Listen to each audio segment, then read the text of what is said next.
Well, today saw the biggest battle of the race so far to get into the breakaway, an early average speed of 50 kilometres an hour.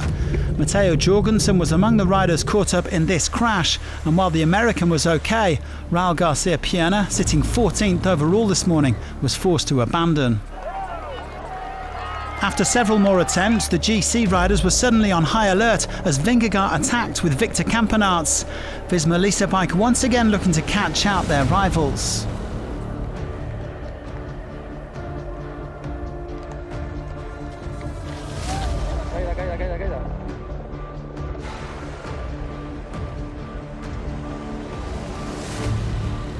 Well, Vingegaard was soon brought back by the red jersey group, so panic over for the time being. After a brief lull, a group of around 30 managed to get a small gap, with lots of different teams represented. This looked like the move of the day. Well, they were soon approaching the first climb of Las Coronas, over 8 kilometres at 4.4%. A very handy-looking group indeed at the front, with the King of the Mountains, Jay Vine, Pablo Castrillo, Louis Fafaka and Kevin Vermarker. Mikhail Kwiatkowski was also up there with Sean Quinn, Bruno Armirai and Harold Tejada, while the best placed man overall was Junior Lasser, 4 minutes and 21 down on Torstein Træen. The gap creeping up to 2 minutes as one man decided to go it alone.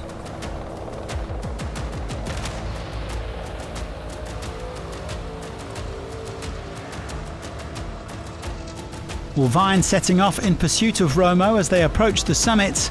The Spaniard resisting and taking 3 King of the Mountains points at the top, 2 for Vine to slightly increase his lead. Well, the Australian caught the Spaniard on the descent, with the gap back to the red jersey group now up to 3 minutes.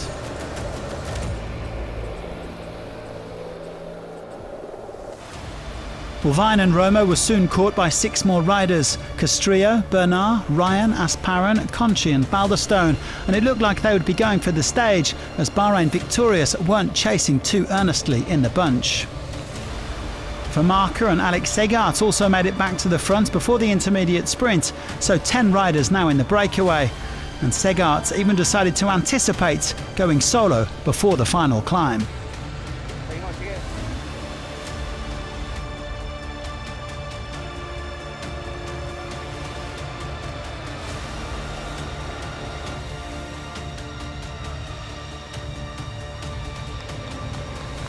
Well, Segart began Lara Belagua with around 40 seconds on the rest of the breakaway. The peloton was still over 3 minutes down. The chase was somewhat disorganised for the time being. Further back though, UAE were increasing the pace in the peloton, with Ayuso working for Almeida. Well, Segart was eventually caught and dropped by Castrillo, the Movistar man making his bid for glory with 7.5 kilometres to go. He had a problem though, and it was wearing polka dots. The Spaniard joined by Vine, who was looking the fresher of the two. Torstein Træen was unable to stay with the rest of the GC group as Vine sailed away from Castrillo at the front, the Australian on course for another Vuelta double. In the favourites group, Almeida was upping the pressure, but Vingegaard was right there on the wheel, and ultimately there would be no major gaps. Træen, though, would be saying goodbye to that red jersey. Castrillo giving everything, but he wouldn't catch Vine, who was preparing to celebrate his 4th Vuelta stage win, and UAE's 4th of this edition.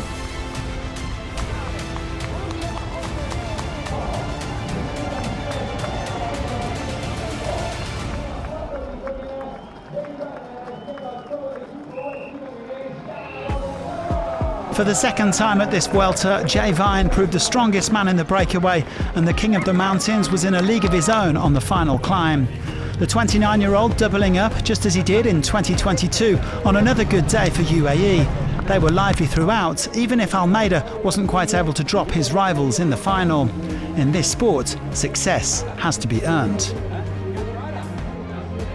Winning is so hard, and it's such an incredible feeling when it happens, and no, I don't think I'll ever get used to winning, because it's just unbelievably hard.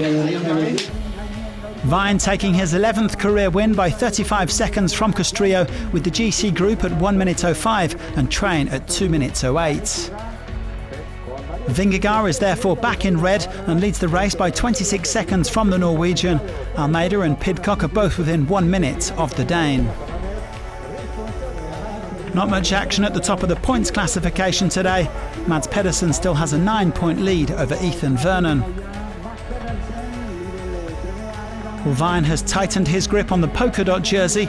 He is now 23 clear of his nearest challenger, Louis Fafaka. And it's close in the youth standings, only 27 seconds separating Giulio Pellizzari and Matthew Riccitello.